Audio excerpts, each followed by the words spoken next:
everyone, welcome back to the kitchen. Today we're going to use some of that olive tapenade we made in a previous video. We're going to turn it into an olive salad and we're going to make our version of a New Orleans style muffaletta sandwich. I can't wait to show you how this all comes together.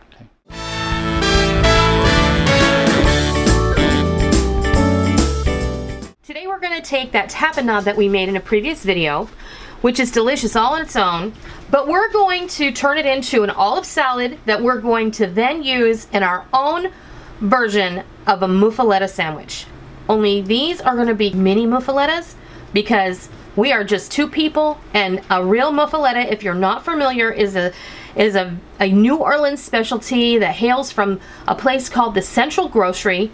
And they make these giant sandwiches. They are literally made on a loaf of bread the size of this plate, or maybe even a little bigger. Muffaletta is a reference to the type of bread that is used, that was brought here by Sicilian immigrants at the turn of the century. And it generally has sesame seeds. They don't sell that kind of bread in my grocery store. So today I'm using a couple of nice Kaiser rolls.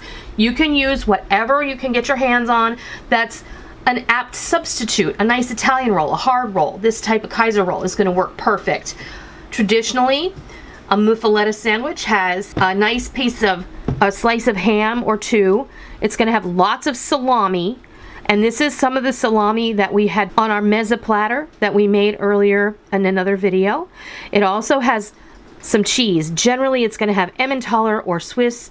It's going to have some mozzarella, or today I'm using Provolone because, again, easily accessible. And also, Muffaletta has Italian Mortadella, which is Italian style bologna. And also, Mortadella will oftentimes have big pieces of rendered fat in it.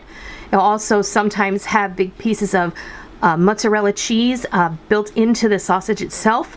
And a lot of times it will have roasted pistachios. So when they slice it, it's this beautiful large piece of sausage that is thinly sliced, and you can see all of those lovely things that are in it.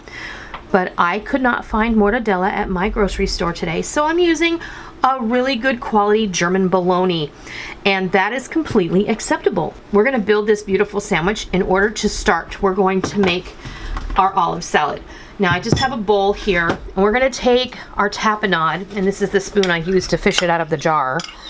So I'm just going to put that in this bowl. I also had purchased a small jar of giardiniera, which is just Italian style pickled vegetables, which has cauliflower, roasted red peppers, celery, cucumbers, carrots, pepperoncini.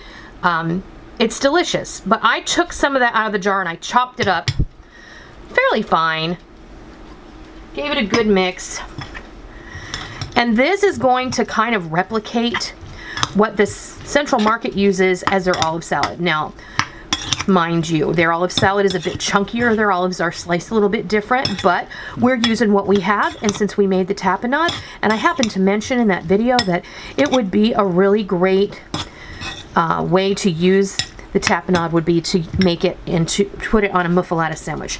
So I'm going to add just a little bit, like 2 tablespoons of olive oil, just to get things going in here, because I know that their olive salad is very, very juicy. The smell is mouth-watering. It smells amazing in here, guys. You have no idea. It just smells like you're getting ready to make a delicious Italian sub. Now, let's take one of our rolls. And I'm going to put some of this olive salad down on the bottom.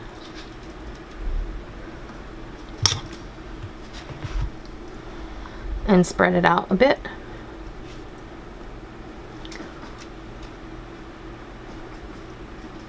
And then we're going to build. Oh, we're going to go in first with some salami.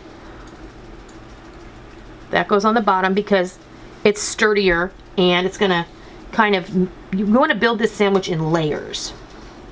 Then we're going to go in with our bologna, and then we're going to go in with our cheese, and then our ham. And I just have a Black Forest ham. You can use whatever kind of deli ham is your preference. Then we're going to go in with some more salami, just like that, and then more olive salad on the top. This time, I'm just gonna kind of put it in the center and smush it together, and then kind of give it a good smush. That's an official culinary term, smush. Now I'm gonna set this off to the side and I'm gonna build the second sandwich. All right, I've gone ahead and made the second sandwich, and I just wanted to give you guys, you know, the reveal on this. Look at that. Is that not gorgeous or what? Now, very traditionally, you will see some people who recommend that you wrap these tightly in plastic wrap and allow them to sit for a couple of hours so that all that juicy goodness from the olive oil in the olive salad kind of penetrates the bread. And you can do that, but we're ready to eat now, so that's what we're gonna do. I'm gonna fix a plate and I'm gonna bring you back and show you what it looks like, and I'm gonna have Rick give it a taste. I have to. There you have it. Our muffaletta sandwich is all ready to enjoy for lunch. And you saw how simple it was with a variety of cold cuts, lunch meat. You can get at your deli counter or in the deli section of your grocery store. You can make substitutes and make it the way you want to make it. You can make it as fancy or as simple as you want. I mean, let's face it, this really is supposed to be simple peasant style food. But I know Rick is ready to taste this, I have and to. I'm gonna let him. Oh my word. Oh, that's good. A lot of flavor in there. There's going to be a ton of flavor between the olive sab, the tapenade, and the jardinera, and all those delicious meats. I can't wait to have this for lunch. You're definitely want to give this a try. If you have some tapenade hanging out, this is an option for you. I hope you give this muffaletta sandwich a try, and I hope you love it. And until next time, I'll see ya.